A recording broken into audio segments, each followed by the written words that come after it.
Hello, my name is Susa Niiranen, and I'm a researcher at the Stockholm Resilience Center, Stockholm University in Sweden. Today, I'm going to tell you about resilience in marine systems, concepts, and practice. So first of all, why should we care about resilience? In ecosystems, when we talk about resilience, we often refer to the ability of the system to retain its essential functions, structure, and feedbacks.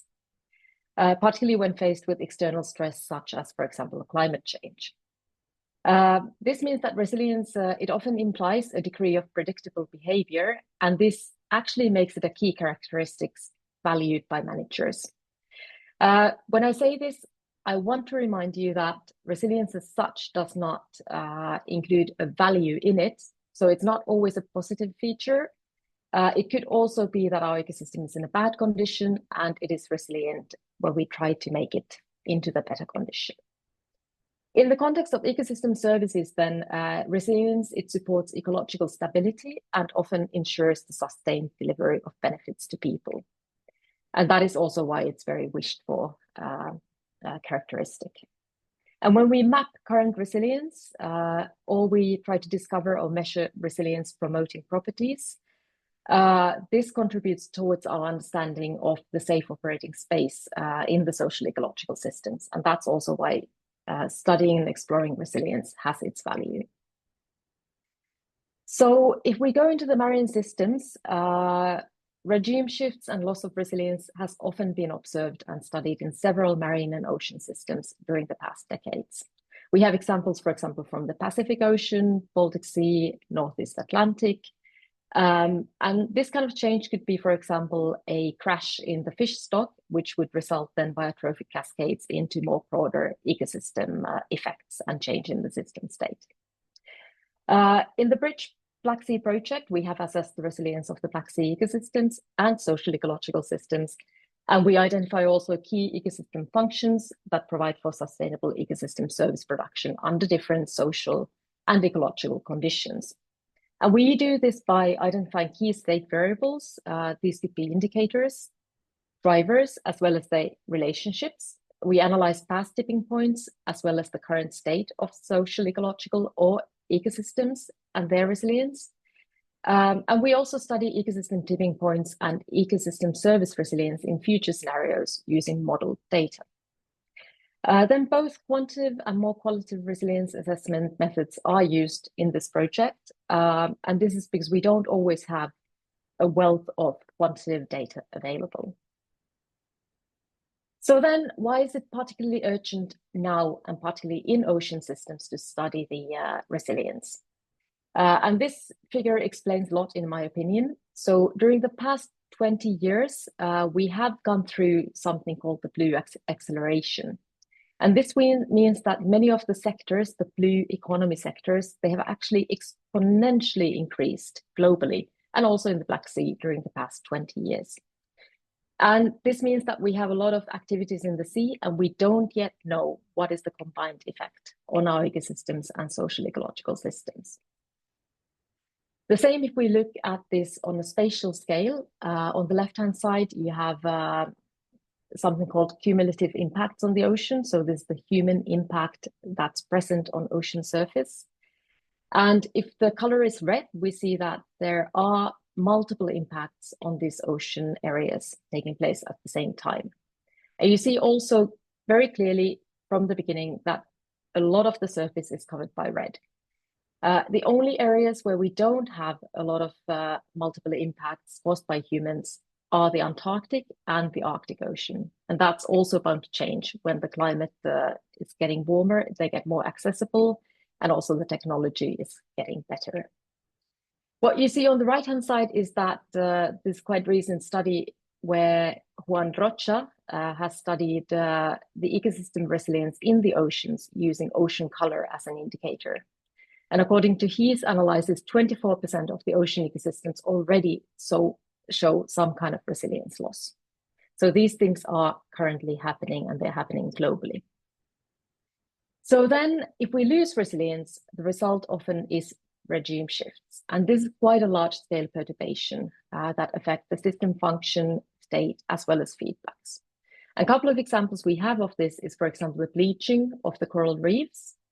Second one you see here is the kelp forest turning into these kind of fields of sea urchins, as well as the third one, which should be quite familiar to the listeners from the Black Sea region, is going from the planktonous fish-dominated system into jellyfish-dominated system.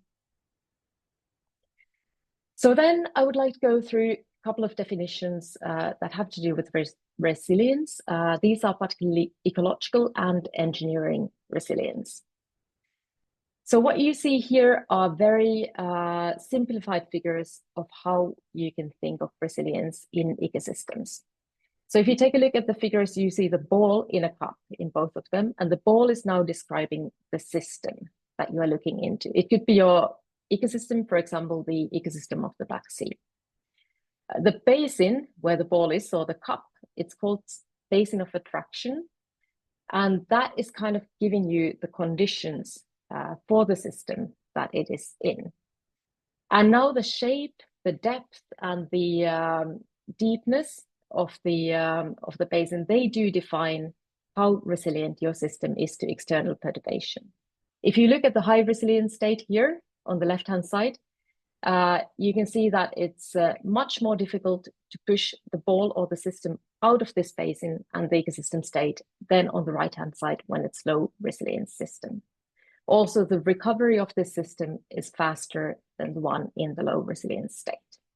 And if you lose this resilience, like is bound to happen in the low resilience state, it means that the ball or your system moves into the cup that's next to the original state. So you actually get a system that looks quite different to the original one. And the basin of attraction is quite important because it is actually the ecosystem properties that have an important role in defining the size and the shape of this basin of attraction. And they define how resilient the ecosystem is towards different stressors. That could be, for example, a heat wave or some other climate impact. So then, if we take a brief look to a difference between ecosystem and engineering resilience, which is another concept that is often used. The ecosystem resilience we talked about, it's the capacity of a system to absorb shocks and perturbations while it retains its structure, function, and feedbacks. And this is quite a holistic way of looking into ecosystem resilience. The other one, the engineering resilience, is a bit more simple. So it actually measures the time it takes for a system to regain its original level of functionality after perturbation or shock. So if we take a look at the figure, you have the time on the x-axis, you have the system functionality on the y-axis. At a certain point of time, you have a crisis or shock. It could be a heat wave once again, and your system changes. The functionality of your system changes. If your system is resilient, it's the red curve here. It quickly returns to the original state. If your system has low resilience, it takes a longer time to recover. But what you immediately see from the figure, one of the assumptions here is that the system recovers back to the original state. So you don't have multiple states. It only measures the time it takes for the system to recover. And that's a big difference between the ecosystem resilience concept and the engineering resilience concept. And this engineering resilience is quite popular as it is directly linked to recovery, and it is quite intuitive to managers. But it may then be also a bit too simple.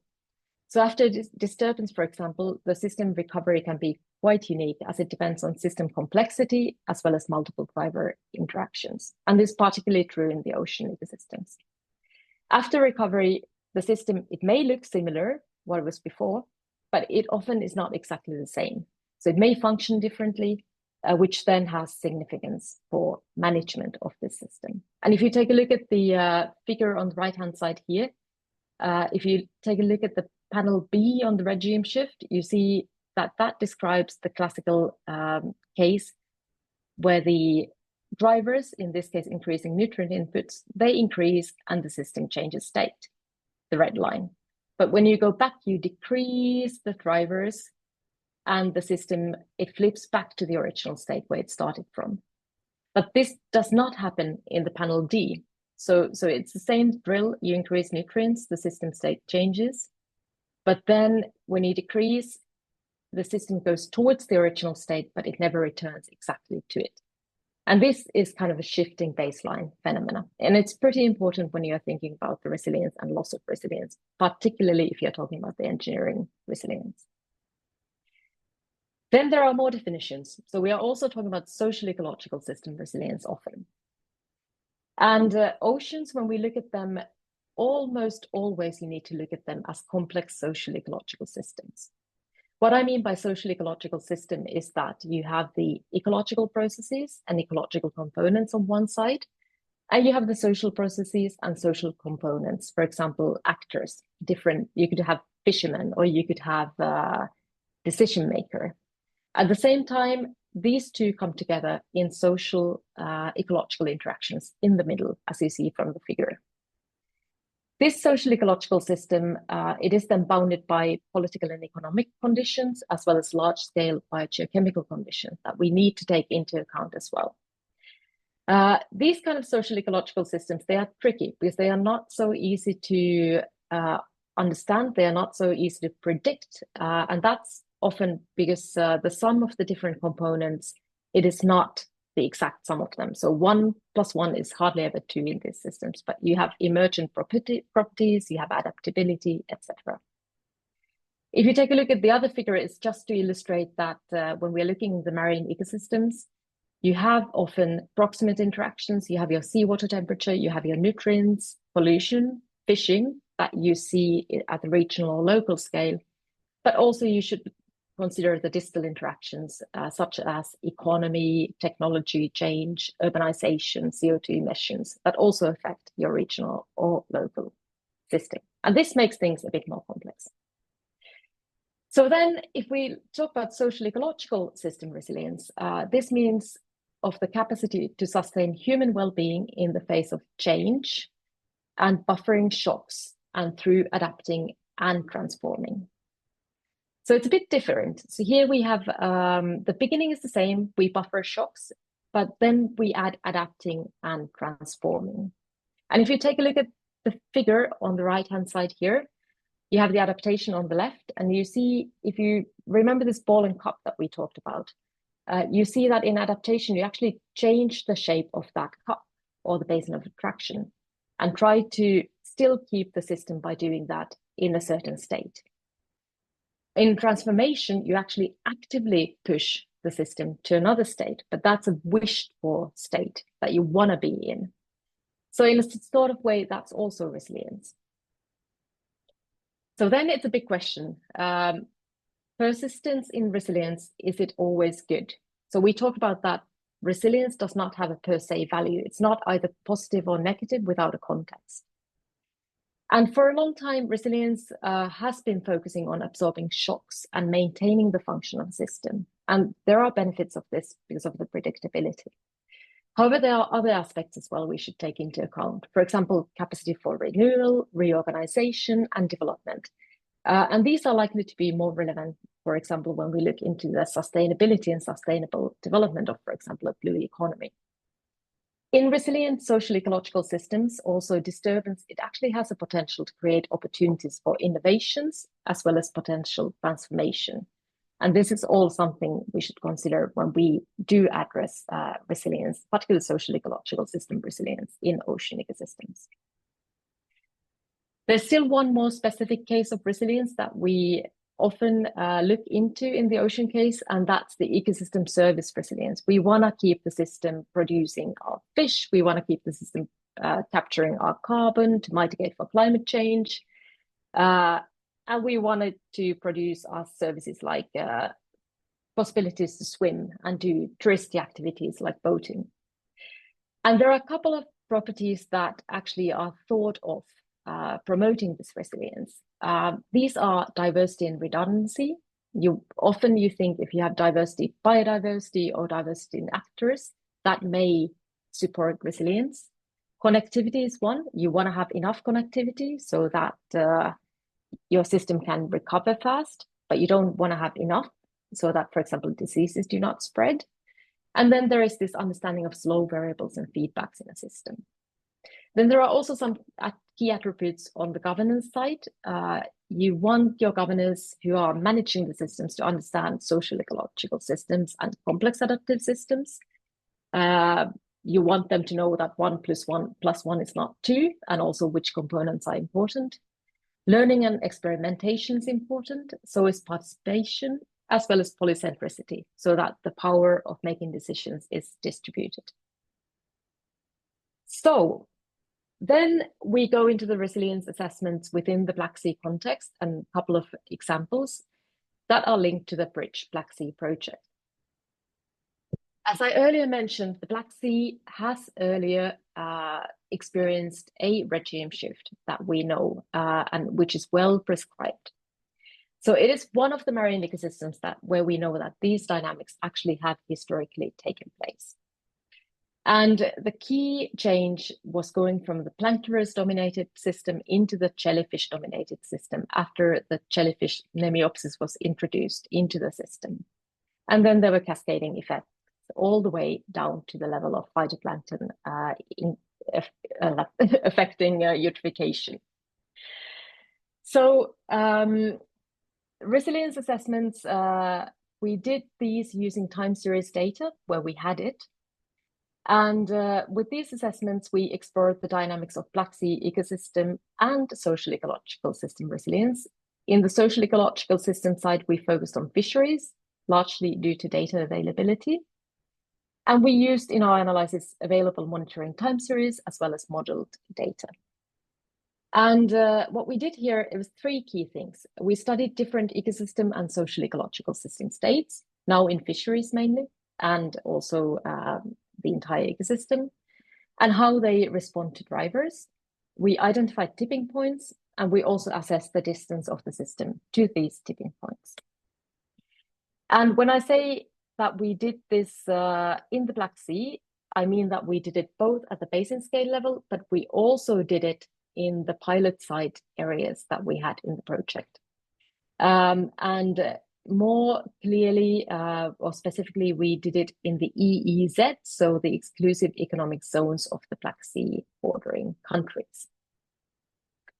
So what we used here is a methodology called Integrated Resilience Assessment, IRA, which was originally introduced by Vasilakopoulos and Marshall, 2015. And if you go into these references, you get a good idea of the methodology that we used. I will go through it quickly here. This methodology actually has 3 different steps. So you have the first step where you try to first reduce the complexity. We are talking about complex systems, and here we want to reduce it. We identify here the key state variables, ecosystem state variables. These could be species, trophic routes, etc., and also key drivers. And often in this kind of analysis, you don't look only into one species, but you actually try to find ways to compile the signature from different groups of species into one variable. And often we do this with statistical methods like the principal component analysis that's very broadly used. Step 2 is very critical because if we fail step 2, we can't go into step 3.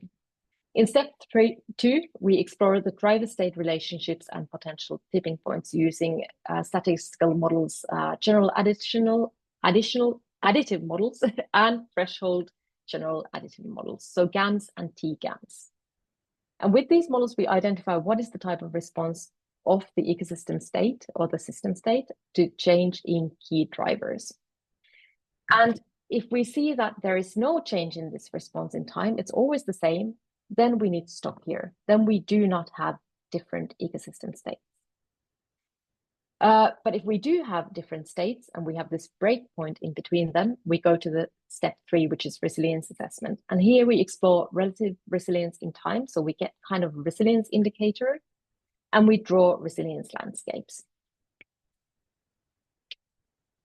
So then what we did, this is one of the examples, we did this analysis on the basin scale in the Black Sea, the full IRA on ecosystem data across 4 different trophic levels, phytoplankton, zooplankton, jellyfish, and planktivores for 1988-2020. The time period was chosen because we wanted to capture if there was a potential recovery in the system from the jellyfish-dominated one towards the bit more planktivores-dominated one again.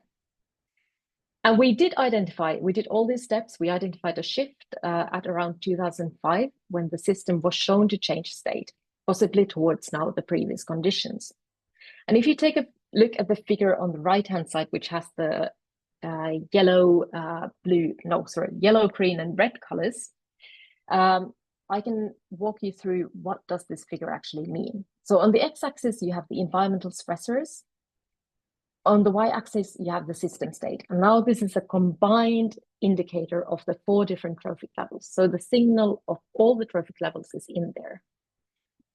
And the lower bar, that's the state 1, where you were at the 1988-2005 ecosystem.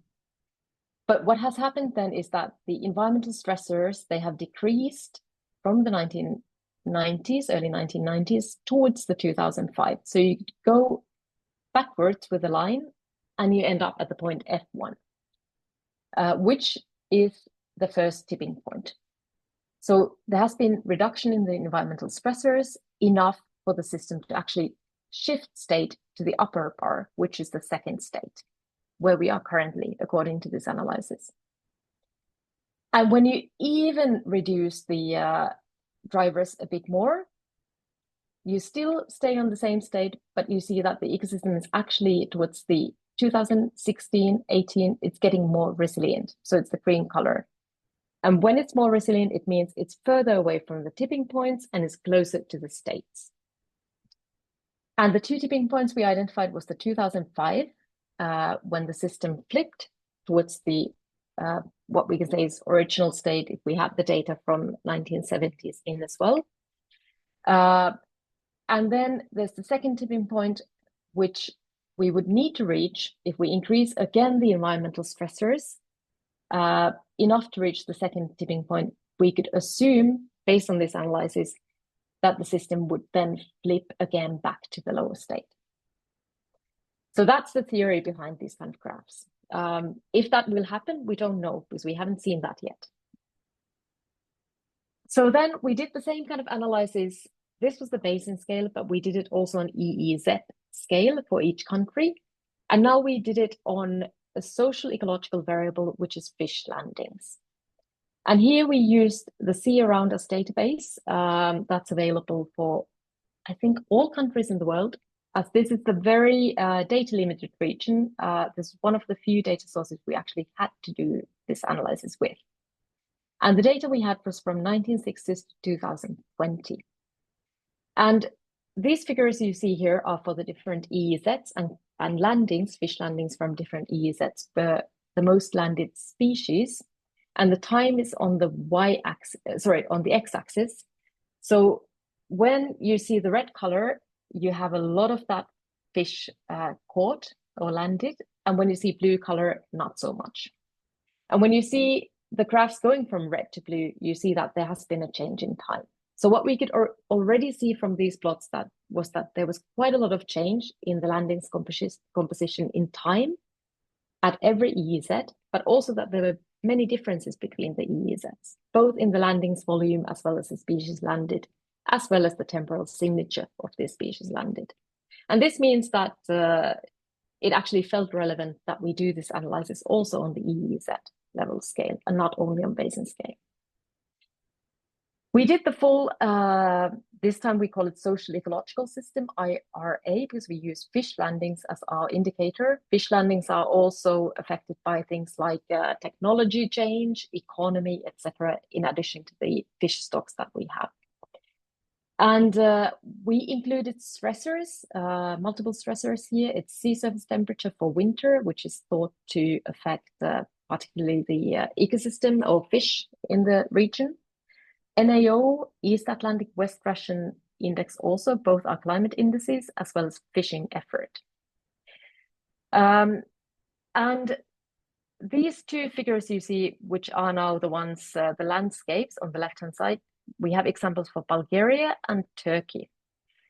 And in both of them, we see that there is the 2 states, once again identified. This time we go the other way around. So the first state is the upper one and the second state is the lower one. And when you increase in both cases the stressor value, you get to the tipping point F1, and then you flip to the lower state. And if you would reduce the stressors towards the F2 tipping point, you would assume that maybe the system changes back to the original state. But there is this kind of extra effort you need in between. So you need to reduce the stressors more than what was required to flip to the lowest state. But if you want to go back, you need to reduce the stressors even more, which is the kind of hysteresis effect. And there were differences between the EEZs. We saw the regime shift earlier in Bulgarian case around 1970s, than in the Turkish case, which was in the 2000s. But we're still looking into the results. But this is just to give you an idea what kind of analysis we can do also on social ecological system indicators like fish landings and at EEZ scale. I have also circled where we are currently, or where we were at the time of the end of the time series in both of these systems by the blue circles. And we can see in the Bulgarian case, we are getting closer to the state 1 again. And in Turkish case, actually, it may be that we are approaching a new state. And once again, when you have the green color, it's a higher resilience. When you have the red color, it's a lower resilience. Then we didn't have data for everything, and that's often the case. We don't have time series data in many instances. So in this case, we had to use something called the ecosystem service principles, ecosystem service resilience principles that I showed to you earlier. And this kind of a qualitative assessment. So what we did here, we looked into ecosystem services like regulating and cultural services. And we used the ecosystem service principles, the 7 ones that you see on the right-hand side.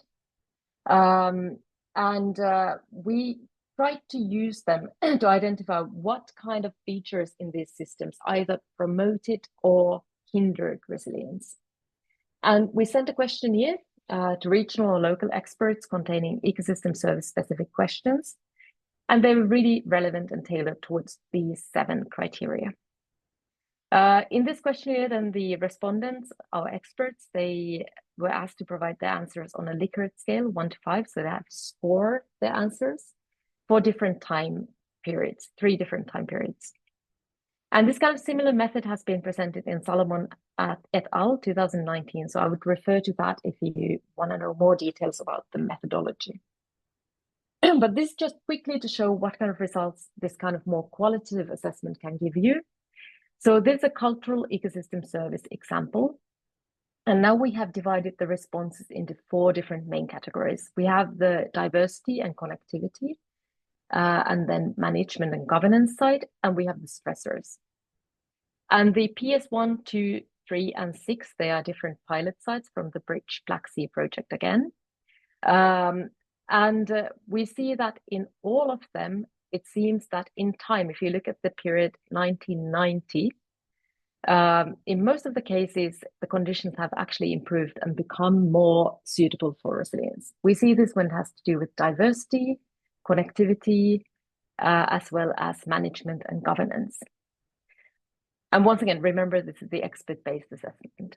The only place where we don't see this really so clearly is the stressors. So it's considered that the stressors actually were lower at the beginning of the time series 1960 than what they are currently. But there was also a period in between where the situation was worse for resilience than what it is now. So this is a very different type of way of looking into resilience. But here we really try to look into the kind of factors that shape this cup around the ball again. So this basin of attraction. So I have a couple of take-home messages that I would like to take with you after this lecture. The one is that resilience really is a system property that is often sought after by managers, and this is due to its connection to predictability. But when one looks into this, it's really, really key to important that if we say that something is resilient, it doesn't necessarily mean it's a good thing. So keep that in mind when you hear things about resilience. Also, there are many definitions for resilience, and the absolute key is to be clear about what one is referring to. It's very different if you look into the engineering resilience in comparison to social ecological system resilience. And measuring resilience, it is challenging. You need a lot of data often if you want to do this quantitatively. If you do this qualitatively, you are often, it requires a long dialogue with local expert stakeholders, and that is really, really something that one should keep in mind. And also one tricky part is that it is difficult to anticipate regime shifts and loss of resilience before these things have taken place. And that's one of the really tricky parts with resilience assessment. Then the integrated resilience assessment, it does require a long time series of data across different ecosystem components and drivers. And this is why it is really good to remember that we can do these assessments also using more qualitative data and expert knowledge. And then finally, due to these historical shifts in the ecosystem state, Black Sea is really one of the systems where carrying out resilience assessment is of particular interest. And it's interesting to also see how the future would look like when it comes to this kind of resilience development. So that was everything that I have for this lecture. I want to thank you for your attention and have a good day.